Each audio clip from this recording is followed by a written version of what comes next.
Morning, everybody. Stippling's on, and I'm hard at work. I got a new piece I'm working on. I've talked about a couple times. This is the USS Belknap. Okay, and of course I'm at my usual location. Football's about to start, and this is the USS Belknap. Okay, it was named after George E. Belknap. And it went into service launched in 1963. It is a guided missile cruiser. It's the first in its class, so all ships after it were named the Belknap class. And it saw service for quite a bit of time. It had steel turbines, and the steel turbines can be seen here and here. These are the stacks for the turbines. Many shots when you see them where it's at sea, this whole thing, all these antennas and everything, here and here are pitch black, and it's from all of the exhaust and pitch coming off of the stacks.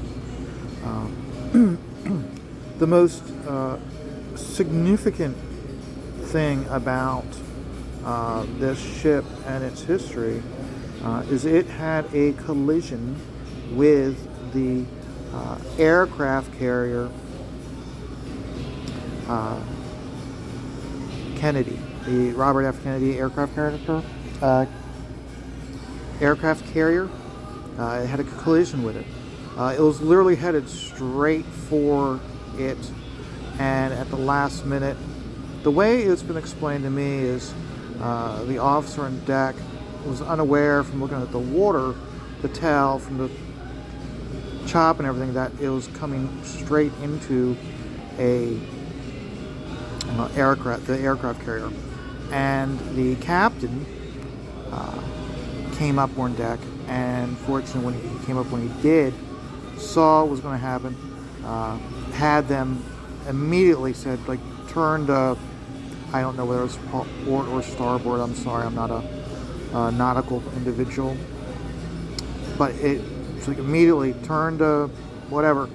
And as a result, you know how aircraft carriers, they have heat, they come out this way, okay? But then they have coming off the side that extra ramp for launching planes.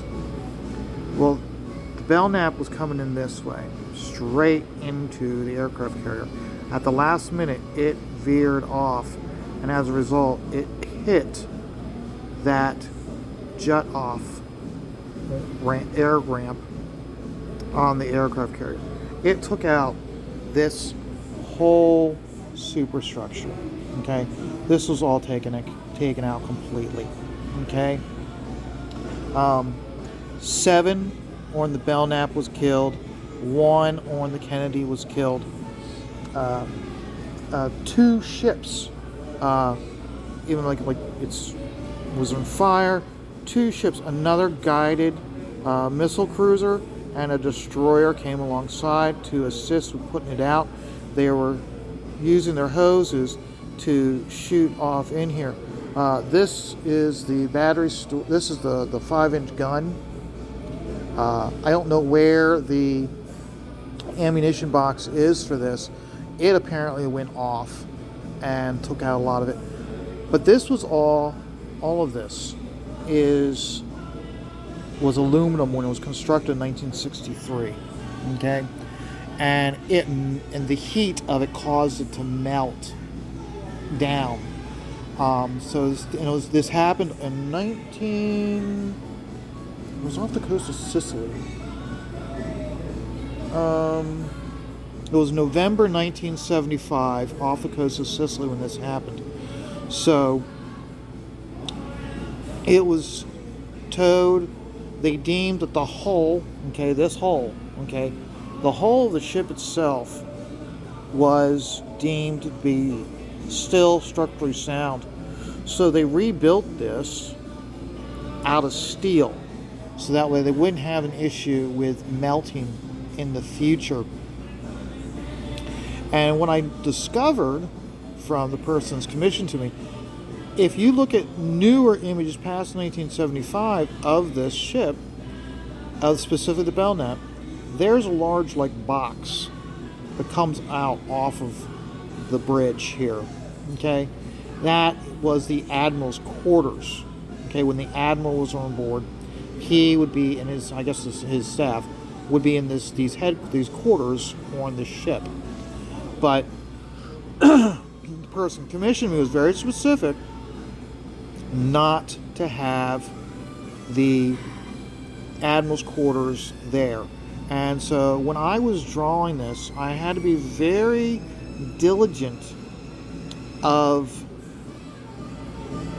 the images I used to make certain I was using images prior to the admiral's quarters being added. So, but he was giving me very specifics, like this right here. This was a hatch that led to the radio shack. And what it is the way they had this set up was, when you walked in through this door, there was a set of partitions going this way and this way and this way and this way. So you could open this door, and these partitions blocked all the light. So you go in and out of this hatch without any light coming out. Again, he was telling me about how all like these here are the missile, or the radar, or the electronic guidance systems that are used for launching the missiles. What it is, this is the missile launcher. This is where the missiles are. The missiles would slide up into position, and then they would be controlled by these radar installations to guide where the missile would go, and how this would turn and whatnot. But then you get all the various radar installations up here on the stack, and here he was very. Here, these lines go from like roughly here to here. Okay, and then right up in here, there's these glass balls about, I'd say about the size of a basketball, and they had to be covered and they had to be cleaned and then covered with this like gel. And he would say that you had to be done. This was at sea. He'd hang with a harness, safety harness, from the antennas. They would hang down and clean them. And this is while the ship was at sea. So the ship would be rocking. Okay? So they'd be hanging up here. They'd be up here, swinging back and forth to clean these glass balls that were on here. Back here, as it was explained to me, this was the radar system for the big gun, and this here, okay, this here was what's referred to as a sea whiz. A sea whiz, you know, when you show those movies, and they show that big ass Gatling gun that just like fires and just takes out everything in its path. This is where the sea whiz was, and he said it's one of those. It's like when that thing went off, whatever was in its path was obliterated. It was just nothing left. But then he was also where he was again. See, okay. So I figured that the back of the bow, okay, is right about here, or the back of the ship, okay. And these antennas were on the opposite side. So if that's there, that means that they're there. But he's not an artist, and so he wants these antennas moved back farther. So I'm going to talk to him again to verify. That's the reason why I haven't done these yet, because they look correct knowing this, but visually they should be, by his eye, they should be coming off here. So I'm probably going to change the location of them, because you got to keep in mind, he's not going to be able to necessarily explain this to all of his shipmates when he sees them and he shows this to them. So I'm probably going to have to pull them back more. This was the gun, and this right here, okay, this right here was the helipad for the Belknap, and it was designed so like there's Like, there's walkways and everything underneath this helipad, and then the helipad was up here. And these antennas, when a helicopter was coming in, these antennas would lean down. So they would be here. They would lean in. They would lean out for the helicopter to come in.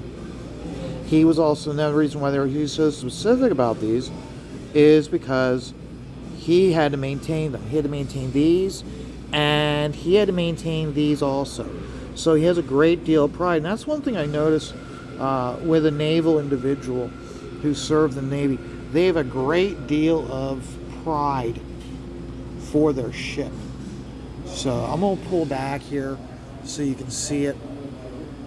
Okay, so like I said, I don't know much of this stuff. I'm just going by shapes and everything, but he was very impressed how I was so diligent at all of looking to make certain I was getting at least not knowing what it is, to get the shape of this stuff.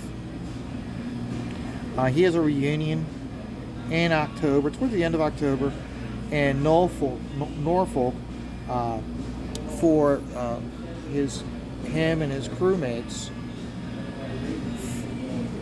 And there are going to be retired admirals, captains, you name it, also at this reunion.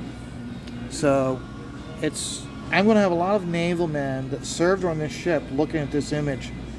And while I don't know all the specifics, I tried to visually get it so that way I know there's going to be criticism like, that's not the way that looks like this or like this.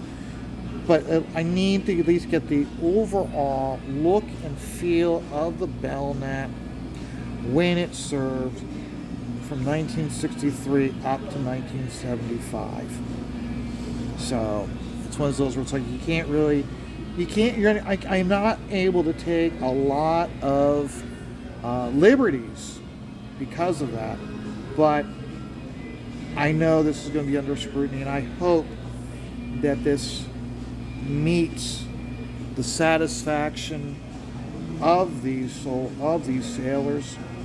I'm going to make certain that Al has the link to this video so that anybody he shows it to when he's at the reunion, he can cite the video and let them see the video so that way they can see that, how I've tried. I've really tried to put as much detail into this ship and try to learn what I could of its history. Gentlemen, if any of you are watching this video, I would love to get your comments on how you feel about me doing this piece. I'm flattered and humbled that I was asked to do this by Al. He has a great deal of pride for this ship, and I hope that his fellow seamen who served on the ship have the exact same amount of pride. So that's it for today, guys. This is the USS Belknap. I will do one more video of the USS Belknap when I've completely finished it. But I hope you enjoyed it, and I'm trying to be as diligent as possible with doing this ship and doing its justice. I know that at its time, after the Navy deemed that the hull was still sound after the fire, this was all built up in steel, but more importantly, they rebuilt it and added as a test platform for the Aegis class cruiser and electronics.